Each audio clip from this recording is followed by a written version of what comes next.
It's as hotly a debated topic in Toronto as who's the best all-time Toronto Maple Leaf hockey player. The question here today is, what was the worst snowstorm ever in the city? Remember that today's episode features a podcast video show. You can watch this quick 2-minute summary on the Weather Network on television or online anytime at theweathernetwork.com/weather history. They're shot right here in my podcast recording studio and include photos and video from that day's story right from that day in weather history. Many, when thinking of the worst snowstorm in Toronto, will invariably look to January of 1999 or the many ice storms that have gripped this megalopolis over the years. But on paper, it was actually December 11th, back in 1944. That was this day in weather history. This was a snowstorm that leveled 57 centimeters, almost 60 centimeters of snow. That's over 22 and a half inches. That fell in the city in one continual storm. 48 of those centimeters fell in just one day alone. For those of you that remember the 1999 storm, it actually came in several systems. You got to remember that. In all, 21 people died as a result of this snowstorm, and 13 of the 21 died as a result of heart attacks caused by overexertion by shoveling snow to dig themselves out of their homes. In this storm, as one would expect, businesses and schools were closed as a result. The Toronto Stock Exchange was closed the next day on December the 12th, but not for the reason that you might think. You see, the floor staff were actually unable to make it in for the opening bell at 10 a.m. because of how impossibly deep the snow already was, thanks to that one day and almost 50 centimeters. Closed, too, was the city's ammunition factory.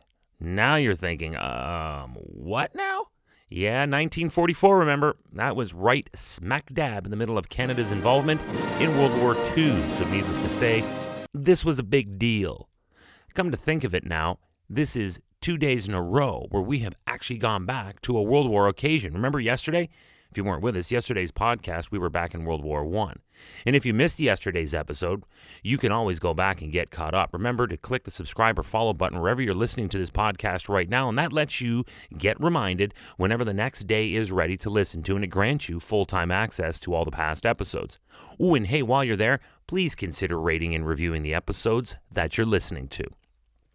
Meanwhile, back in Toronto on December 11th, 1944, and this day in weather history, only the main lines of the TTC stayed open, albeit barely and with great difficulty. But all other traffic was stopped as if by running into a wall. It was unbearable and an apparent impossible situation. So an appeal went out looking for volunteers to clean the city streets on behalf of the city and the TTC. It was specifically asking for anybody above the age of 16, and that it would take at least 3 days to dig Toronto out and back to normal. First of all, that is a lot of snow. Secondly, my goodness, times sure have changed, haven't they? Today, present day, asking a 16-year-old zillennial to do literally anything without first negotiating some sort of equitable exchange would simply not happen. Toronto mayor at the time was the Honorable Frederick Conboy. He urged workers to stay home unless they were of an essential nature.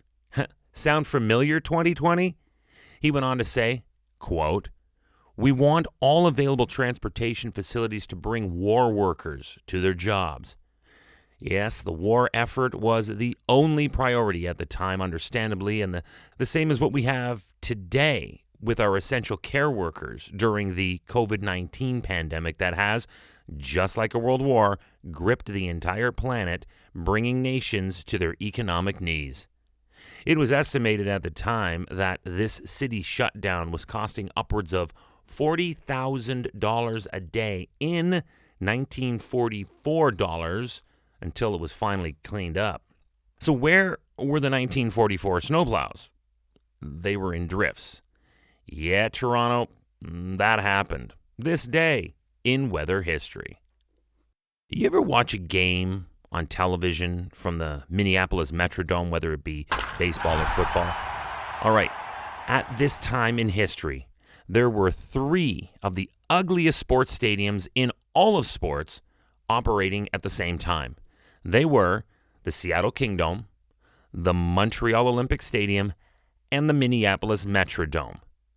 Home of Major League Baseball and NFL football, the Metrodome was a disaster of an idea from the start, like the Olympic Stadium in Montreal, but I've already discussed that in a previous episode of this podcast. Tomorrow is December the 12th, and that reminds me of one of my favorite stories in weather history. The Metrodome was made of a Teflon fabric and needed to remain inflated to hold its structure. The outfield walls looked like garbage bags, and teams always complained about the lighting on the roof and how it was terrible to spot anything that was in flight, which is kind of sort of essential in both the sports of baseball and football. Besides, what happens if it snows a ton on that inflated fabric roof in the state of Minnesota, where it snows a ton, literally every and all fall, winter, and spring? Find out tomorrow. It's going to be hilarious. It's On This Day in Weather History with me, your host, Chris May.